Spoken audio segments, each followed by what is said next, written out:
a la publicación de trabajos por parte de personas que no están en la vía universitaria o son estudiantes, etc. Para lograr que esa revista no tuviera ese estigma, dijimos, pues aquí lo que hay que lograr es una serie de colaboraciones estables de personas ya consagradas. Enseguida logramos convencer a Bueno y a Tres Guerres para que colaborasen habitualmente, y se emitió una serie de invitaciones a una serie de personas, de las cuales, de aquellas personas cercanas al entorno de Oviedo, pero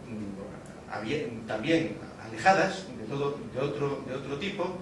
donde, por ejemplo, pues Fernando Genovés se apuntó desde el primer número a colaborar, que él era un profesor que había estado en Valencia, y el vínculo con Genovés era que seguíamos, por ejemplo, Sociedad, yo particularmente, porque había coincidido que hicimos el servicio militar juntos hace ya mucho tiempo,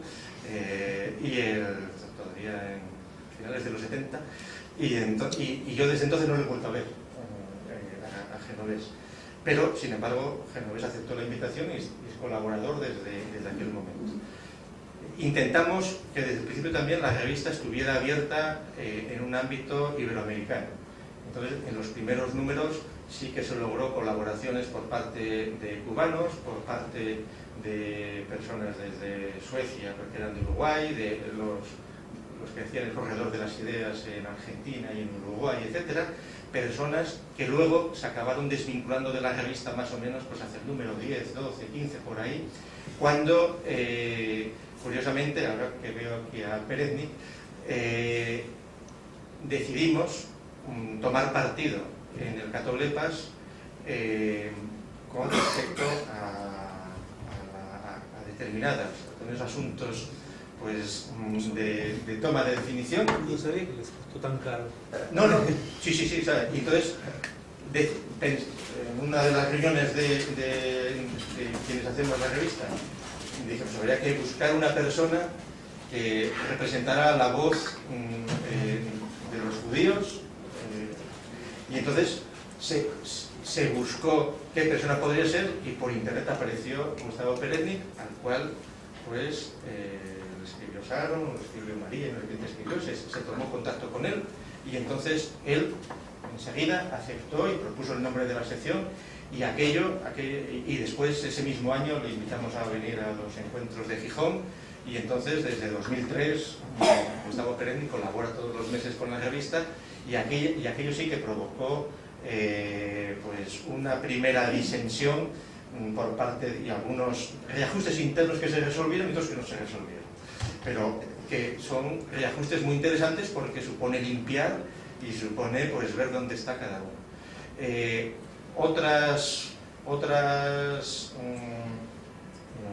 Otros abandonos, otras crisis, que tampoco son crisis, son limpiezas, diríamos, que se han producido en el Catoblepas a lo largo del tiempo, han venido pues en cuestiones que tienen que ver con la idea de España, que tienen que ver con las posiciones ante las posiciones socialdemócratas del pensamiento Alicia, etcétera, etcétera. Entonces, y de hecho, veníamos hoy comentándolo con José Manuel, hemos venido hablando de la revista desde Oviedo, que hemos llegado ahora mismo, pues de hecho sí que se puede advertir como, por ejemplo, hasta determinado momento había más reproducción de artículos del Catoblepas en determinados medios de comunicación que luego dejó de haberlos, o se incrementó el número de ataques o de estigmatizaciones de la revista, pues tachándonos pues eso, pues de fascistas, de no sé qué, de lo que se puede encontrar por la red, pero bueno, que eso, como es natural, pues nos importa un bledo y es la salsa de la vida misma. El Catoblepas entonces, aunque se quedó pensada la idea a principios de febrero, menos de un mes después ya estaba el número 1 en la calle. El Catoblepas, una cosa que sí se hizo bien fue un diseño muy conservador desde el punto de vista tecnológico, pero muy avanzado para aquel momento. Es decir, que cuando el Catoblepas empezó a funcionar, claro, muchos nos acordarán, había usuarios que lo leían mal porque sus versiones de los navegadores todavía no soportaban XHTML y CSS, etcétera, pero bueno, ya en unos meses aquello se convirtió en la norma, y de hecho el Catoblepas, si ha podido, una de las razones por las que pueda mantenerse es porque prácticamente no consume recursos no depende de informáticos, no depende de una base de datos ni de actualizaciones, sino que utiliza HTML puro, XHTML, CSS, y el diseño del primer número, salvo un lavado de cara que se le hizo en el 2007, que los usuarios no se enteraron, pero que fue cambiar algunas cosas, fundamentalmente resultas de las cuales salió que pudiera imprimirse con mayor facilidad los artículos, que hasta entonces daban problemas. Una vez que las tecnologías se normalizaron, pues el Catoblepas, desde el punto de vista tecnológico, utiliza normas pues, que tienen ya 10 años de solera y que entonces que garantizan la sencillez de su mantenimiento. Porque el Catoblepas es una revista que, como en el artículo que el Genovés ha publicado, creo, o no sé quién, o Marcelino, que dice que es una revista que tiene presupuesto cero desde el punto de vista de, presupuesto cero desde el punto de vista de las colaboraciones, de los artículos, es decir, nadie cobra nada por publicar en Catoblepas y nadie cobra nada por hacer el Catoblepas, aunque sí que es verdad que el Catoblepas está tecnológicamente soportado por Nódulo, pero a su vez por la Fundación Gustavo Bueno, que es quien mantiene toda la infraestructura y quien garantiza, digamos, la continuidad del mantenimiento institucional de la estructura, que la sede principal de Nódulo está en el mismo edificio de la Fundación en Oviedo. El Catoblepas en el 2002, cuando empezó, prácticamente no tenía fotografías. A partir de 2003, pero porque no había fotografías entonces en las páginas en internet, es decir, que las conexiones eran más lentas, y ha ido avanzando, y de hecho ahora Nódulo está recientemente pues presentando los vídeos, incrementando una presencia ya en YouTube con vídeos, aunque en el Catoblepas los primeros vídeos se introdujeron hace 3 años o así, yo creo.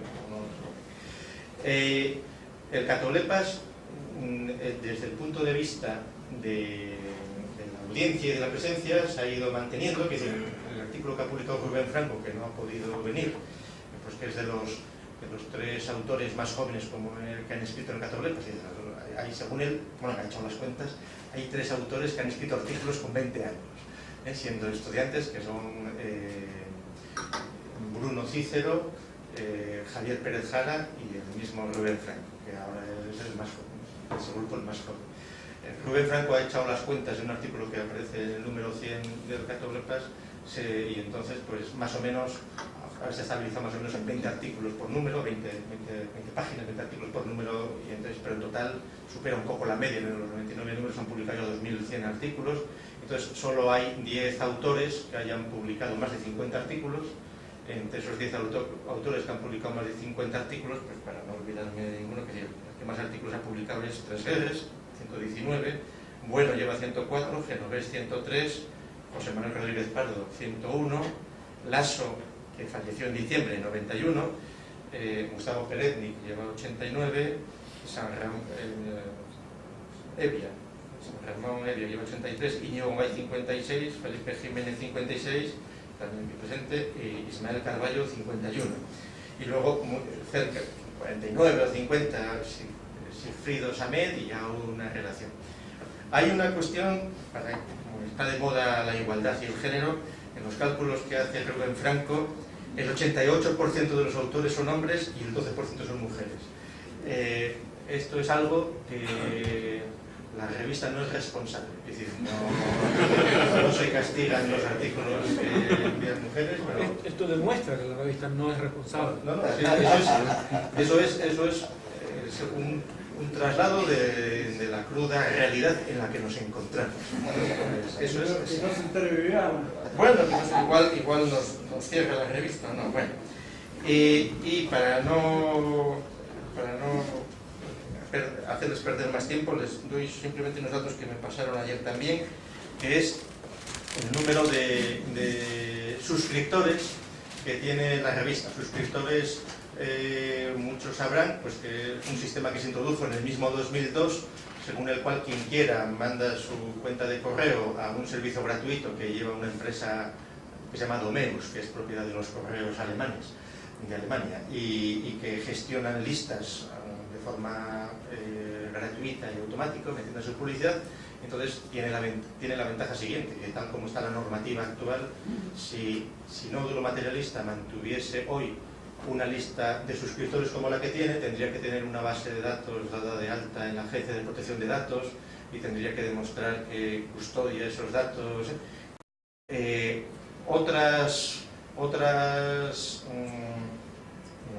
Otros abandonos, otras crisis, que tampoco son crisis, son limpiezas, diríamos, que se han producido en el Catoblepas a lo largo del tiempo,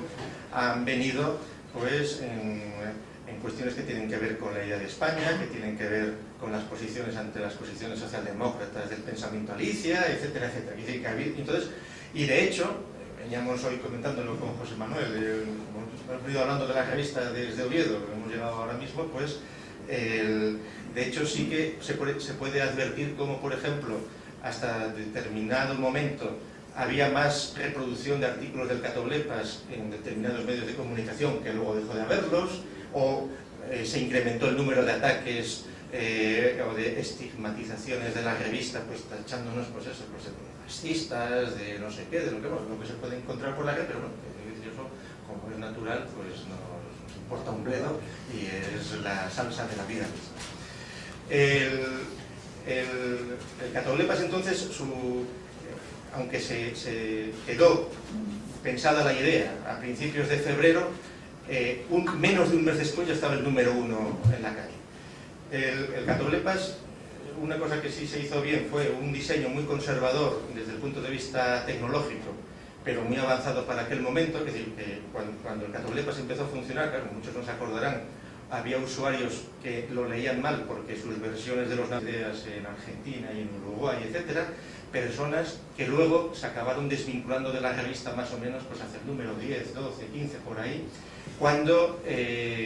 curiosamente, ahora que veo aquí a Pereznik, decidimos tomar partido en el Catoblepas con respecto a determinados asuntos pues de toma de definición. No sabía que les costó tan caro. No, sí, ¿sabes? Y entonces, en una de las reuniones de quienes hacemos la revista, dijimos, habría que buscar una persona que representara la voz de los judíos, y entonces se buscó qué persona podría ser, y por internet apareció Gustavo Pereznik, al cual pues le escribió Sharon, le escribió María, se tomó contacto con él, y entonces él enseguida aceptó y propuso el nombre de la sección, y después ese mismo año le invitamos a venir a los encuentros de Gijón, y entonces desde 2003 Gustavo Pereznik colabora todos los meses con la revista, y aquello sí que provocó pues una primera disensión por parte, y algunos reajustes internos que se resolvieron y otros que no se resolvieron, pero que son reajustes muy interesantes porque supone limpiar y supone pues ver dónde está cada uno. A la publicación de trabajos por parte de personas que no están en la vía universitaria o son estudiantes, etc. Para lograr que esa revista no tuviera ese estigma, dijimos, pues aquí lo que hay que lograr es una serie de colaboraciones estables de personas ya consagradas. Enseguida logramos convencer a Bueno y a Tres Guerres para que colaborasen habitualmente, y se emitió una serie de invitaciones a una serie de personas, de las cuales, de aquellas personas cercanas al entorno de Oviedo, pero también alejadas de otro tipo, donde por ejemplo pues Fernando Genovés se apuntó desde el primer número a colaborar, que él era un profesor que había estado en Valencia, y el vínculo con Genovés era que seguíamos por ejemplo Sociedad, yo particularmente porque había coincidido que hicimos el servicio militar juntos hace ya mucho tiempo, todavía en finales de los 70, y yo desde entonces no lo he vuelto a ver a Genovés. Pero, sin embargo, Genovés aceptó la invitación y es colaborador desde aquel momento. Intentamos que desde el principio también la revista estuviera abierta en un ámbito iberoamericano. Entonces, en los primeros números sí que se logró colaboraciones por parte de cubanos, por parte de personas desde Suecia, porque eran de Uruguay, de los que hacían el corredor de la estructura, que de la sede principal de Nódulo está en el mismo edificio de la Fundación en Oviedo. El Catoblepas en el 2002, cuando empezó, prácticamente no tenía fotografías, a partir de 2003, pero porque no había fotografías entonces en las páginas en internet, es decir, que las conexiones eran más lentas, y ha ido avanzando, y de hecho ahora Nódulo está recientemente pues presentando los vídeos, incrementando una presencia ya en YouTube con vídeos, aunque en el Catolepas los primeros vídeos se introdujeron hace 3 años o así, yo creo. El Catolepas, desde el punto de vista de la audiencia y de la presencia, se ha ido manteniendo, que es el artículo que ha publicado Rubén Franco, que no ha podido venir, pues que es de los 3 autores más jóvenes que han escrito en el Catolepas, y según él, bueno, ha hecho las cuentas, hay 3 autores que han escrito artículos con 20 años, siendo estudiantes, que son Bruno Cícero, Javier Pérez Jara y el mismo Rubén Franco, que ahora es el más joven, de ese grupo el más joven. Rubén Franco ha echado las cuentas en un artículo que aparece en el número 100 del Catolepas, y entonces, pues más o menos, ahora se estabiliza más o menos en 20 artículos por número, 20 páginas, 20 artículos por número, y entonces, pero en total supera un poco la media, en los 99 números han publicado ya 2100 artículos, entonces solo hay 10 autores que hayan publicado más de 50 artículos. Los navegadores todavía no soportaban XHTML y CSS, etcétera, y había, pero bueno, ya en unos meses aquello se convirtió en la norma, y de hecho el Catolepas, si ha podido, una de las razones por las que pueda mantenerse es porque prácticamente no consume recursos, no depende de informáticos, no depende de una base de datos ni de actualizaciones, sino que utiliza HTML puro, XHTML, CSS, y el diseño del primer número, salvo un lavado de cara que se le hizo en el 2007, que los usuarios no se enteraron, pero que fue cambiar algunas cosas, fundamentalmente resultas de las cuales salió que pudiera imprimirse con mayor facilidad los artículos, que hasta entonces daban problemas. Una vez que las tecnologías se normalizaron, pues el Catolepas, desde el punto de vista tecnológico, utiliza normas pues que tienen ya 10 años de solera y que entonces que garantizan la sencillez de su mantenimiento, porque el Catolepas es una revista que, como en el artículo que el Genovés ha publicado, creo, o no sé quién, o Marcelino, que dice que es una revista que tiene presupuesto cero desde el punto de vista de, o Rubén, presupuesto cero desde el punto de vista de las colaboraciones, de los artículos, es decir, nadie cobra nada por publicar en Catolepas y nadie cobra nada por hacer el Catolepas, aunque sí que es verdad que el Catolepas está tecnológicamente soportado por Nódulo, pero a su vez por la Fundación Gustavo Bueno, que es quien mantiene toda la infraestructura y quien garantiza, digamos, la continuidad del mantenimiento institucional